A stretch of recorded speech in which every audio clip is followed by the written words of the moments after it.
Alright, welcome to another episode of Stephen Diggs History. This is episode 3.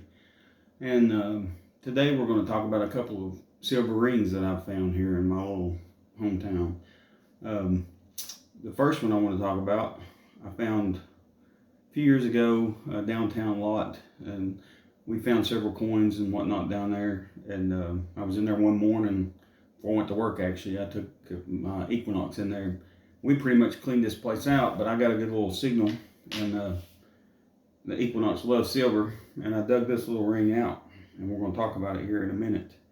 It's a pretty interesting ring. And the second ring I want to talk to you about is another silver ring that I found.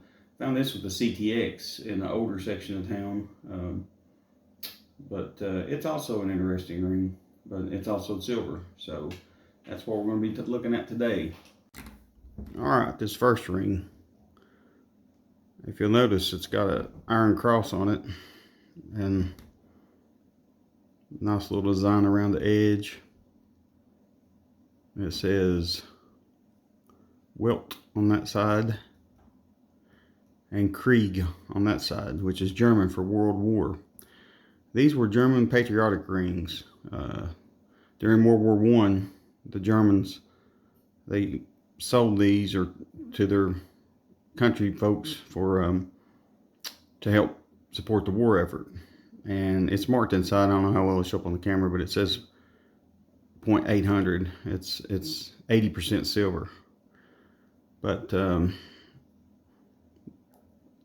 it's a very interesting ring, and there's a lot of cool history on these. But there's several different designs. But that's to me, something like this regular ring, jewelry that you can't really trace to anybody doesn't really excite me. But something with some history like this to it that, you can trace back, and that has a lot of history behind something like this. But I thought that was very cool when I found that. The second ring, Cub Scout, Boy Scouts of America Cubs. I think this ring is from the 50s. It's a 92% silver ring. These, obviously, we know what they are. They're from part of the Boy Scouts. But it's the only one of these I found. I found a couple of the neck slide things, but thought that was very cool. But,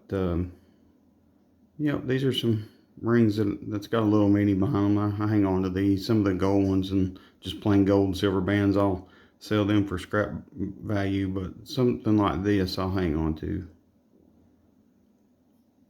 But alrighty, short and sweet this week, but we'll look at something a little more in depth next week. I'll try to tie a little history to these rings as well. See you next time.